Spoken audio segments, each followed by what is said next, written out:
and I'm feeling good. Bonjour tout monde and welcome to Musings of a Fox. For this video I am bringing you my fall look, which is a nice daytime smoky grungy all matte look. For fall I've been really enjoying all mattes because something's happening with like the fall weather that's still kind of warm and still also cool, that it creates like a weather system in my eyeballs that is a combination of sweat and tears. And I find that with shimmer eyeshadows, my tears tend to completely wipe them away. It's a bit of a combination with my slightly hooded eye situation. And I found that matte shadows are really impervious to my sweat and my tears. And thus I've been wearing nothing but smoky all matte looks.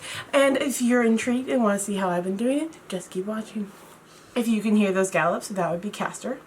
He has found an old toy of Tucker's and he is now in love with it and thinks it's a real dead mouse. So if you hear the gallops, it's just my cat. For skin prep, I'm doing two skin prep steps. The first one is a new to me product that I got in my September Sephora Play box, and that is the Youth to the People Superfood Air Whip Moisture Cream. This is the kale, spinach, and hyaluronic acid one, and it smells like fresh salad.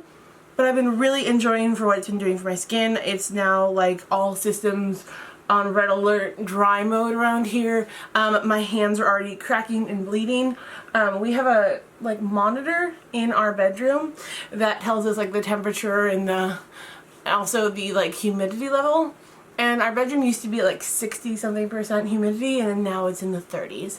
And my skin is definitely suffering the lack of moisture, so I've been trying to slather everything I can on. And this looks like it's going to be a really great moisturizer for fall into early winter. I definitely need much more intense stuff once it gets to be January and February, but this one could really take me through to at least Christmas time. Plus it's made in California, which, you know, California represent. And so I just really have been enjoying it.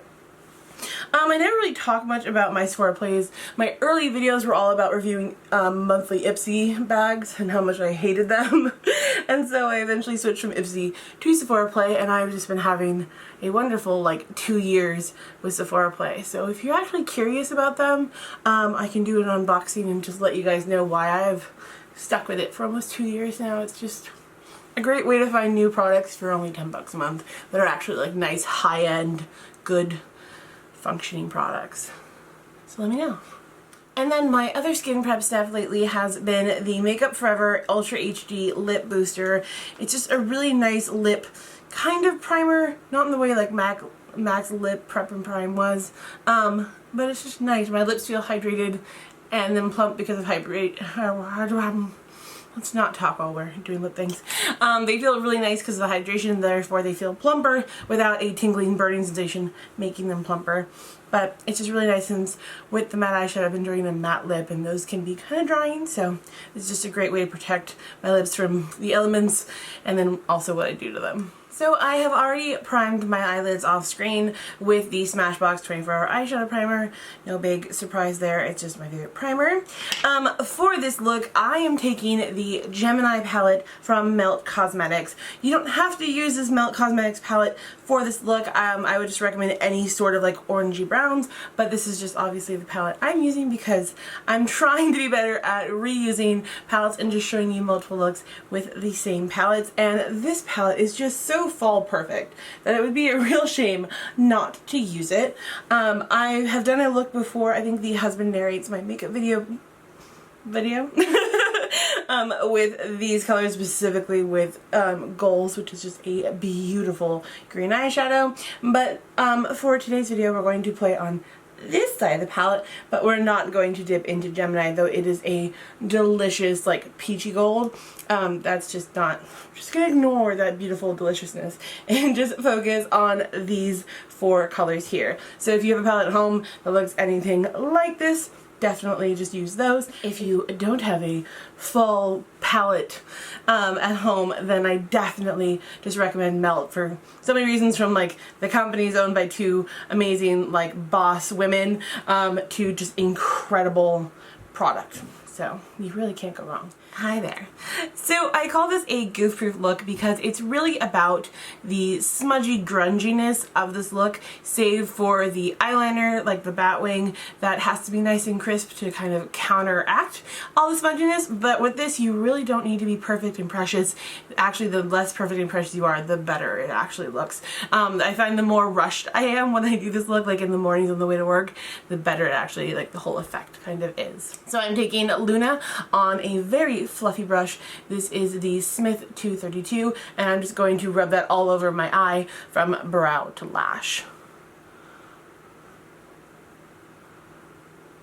Like, get all up in your eyebrow with it. Just get on up. There's a good chance that you are not my complexion, so I would just take an eyeshadow that is a shade or two darker than your skin tone, just to give it a kind of nice corpsey-like base, I guess. You just want it to look a little unnatural, like you tried for your skin tone, but something kind of went wrong and it's just not quite right. You want to go for like a bruised effect, a corpse effect, just something that just is a little off but in a very glam, pretty way. And so I just like this because otherwise you get that real like skin tone, or if you do something lighter than your skin tone, then it just pops, and we're not trying to make anything pop, we're trying to make everything look funkin'. Just sink it all. Then I'm going to take another big fluffy brush that's obviously still big but not quite as big as the one that we just had, and I'm going to jump into Lorelei and then take that most of like my high crease area, not all the way up to the brow bone, but where you would usually put a crease shade before you like get really deep in the socket, but just kind of a normal, like this was a normal crease instead of the way all the way up to the eyebrow crease we've been doing. Lorelei's like just beautiful mustard shade. I just think it's like, it's that perfect shade if you want like a nice dark brown or black smoky eye, like where you go black or brown all over the lid. You want a shade like Lorelei to just add a lot of dimension rather than just looking like the middle school goths we all looked like in the 2000s. But again, don't be precious. It doesn't need to be perfect. As long as it's blended, somewhere, then that's great. You want it to look like a nice old bruise. The bruisier, the better.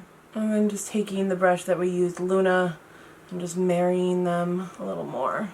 Then I'm going to take yet another fluffy bendy brush, again smaller. This one is the Smith 247, and I'm going to go into Cupcake and work that in the outer corner and a bit into the deep crease.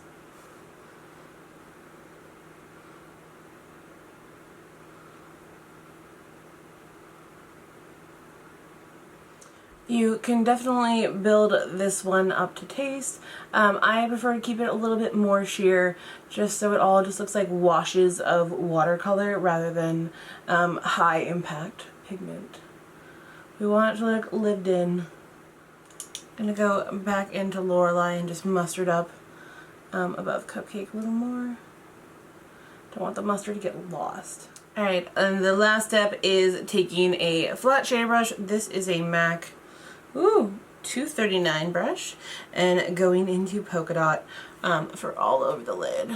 Sometimes I swap back and forth between whether Cupcake or polka dot is on the lid depending on how smoky I'm feeling, but usually for my day job I go with polka dot on the lid. So instead of going traditional kind of rocker grunge with a black liner on the upper and water lower lines, I'm going with a brown liner. This one is from ESUM Cosmetics. It's their double-ended liner. I've really been loving their liner since discovering them at the makeup show in San Francisco.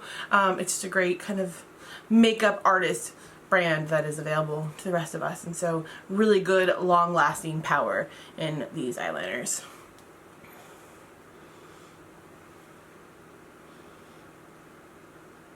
Going in with NYX Epic Ink Liner. Give ourselves that good flick. And I've been stopping about there on my eye because like I said, my eyes have been tearing, so if I stop there, the tears totally miss my liner and don't screw it up. I'll go in and darken that upper waterline so it's not quite so stark of where the black exactly stops. Okay, we can all breathe. We got through that. We're just gonna whack on some Perversion mascara and then start in with the rest of the face. For primer, I'm going to stay in the family with my foundation, and I'm going to go with the Smashbox Classic Photo Finish Primer. Less is way more with this stuff. If you've never used a silicone-based primer, you don't want to turn your face into a silicone mask. And I only put this where my foundation tends to move, not necessarily all over my face.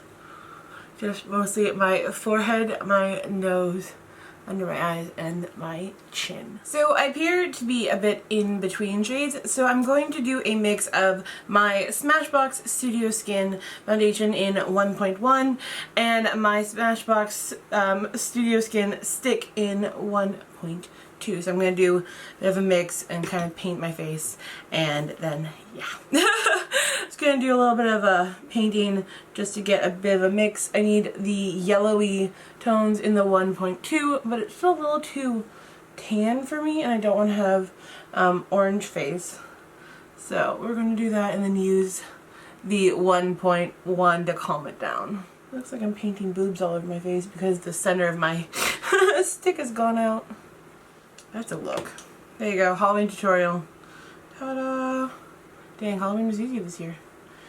So then these are the pops of the 1.1. I'm a Jackson Pollock. And then my trick this summer into fall for my foundation has been, while my foundation looks like this or is just kind of smeared on my face, I go in with my setting spray and just give myself a spritz down. That helps the foundation kind of get rehydrated if it dried down a little bit, as like we did while I applied to the rest of my face, but it also helps set it faster. Ugh. The summer solstice smell reminds me of summer camp as a kid. The smell of like the sunscreen my dad would put on me in the 90s. And so I am blending this out with the IT Cosmetics Radiant Foundation Brush, which is one of my favorite foundation brushes of all time.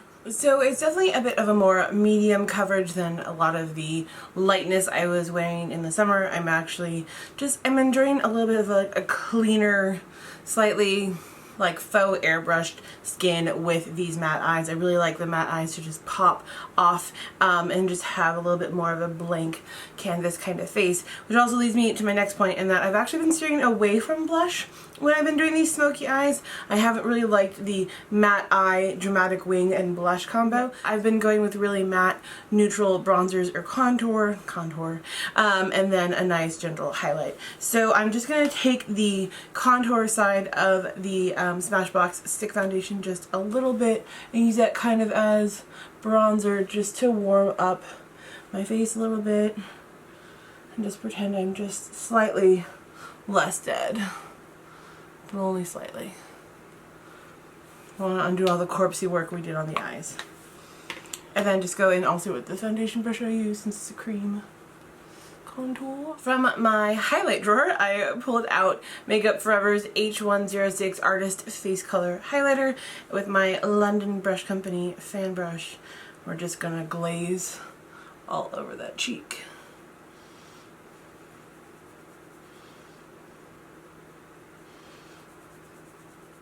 I think the artist face colors are really underappreciated for the kind of glow they give.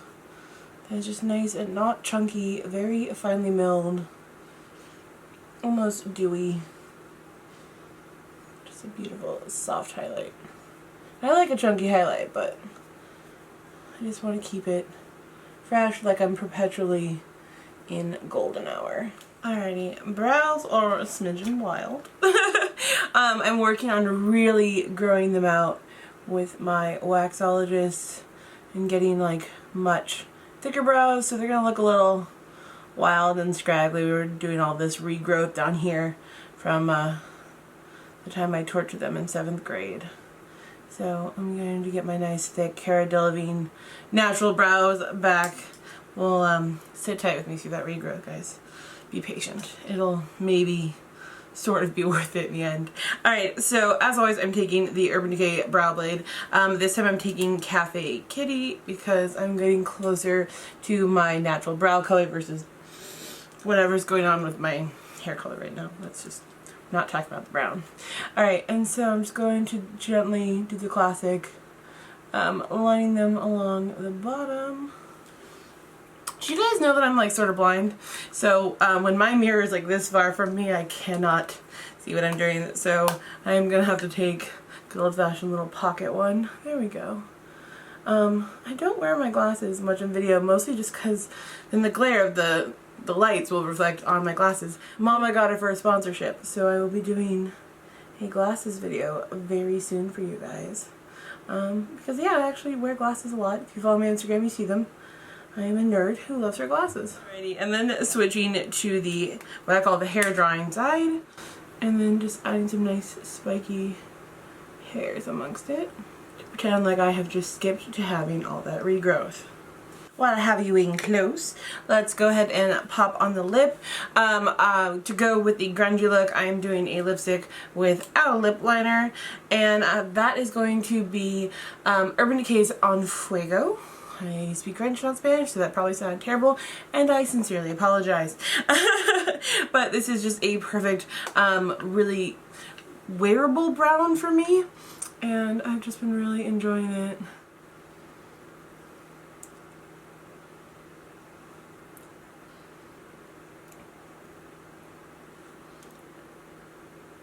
I'm going to take a concealer brush around the edges of my lips to just kind of feather out the lipstick for me gently.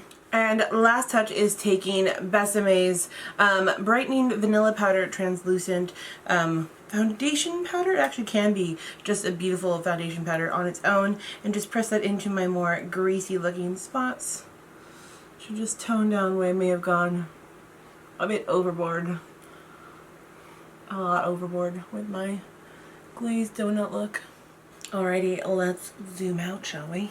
Alright guys, there you have it, my goof-proof, save for the liner, fall makeup look. This is quite literally the look I've been wearing just every day. Just kind of mixing up which mattes I use, but still staying kind of in the orangey, crunchy leaf family. I really love just kind of how this look has just changed my perspective on my face, and just how I always thought that I had to have a shimmery lid to make my eye pop, and I feel that, you know, letting the colors play against my blue eyes really does that for me, and I didn't have to put in a lot of effort. I just kind of smudge a bunch of color on my lid and it comes out looking really smoky and intriguing. Feels a little 40s mixed with 90s, and I really dig that, and I hope you do too. If you guys have any suggestions of what you would like to see next, leave them down below. If you think you know what Halloween tutorial I'm doing this year, also leave that down below.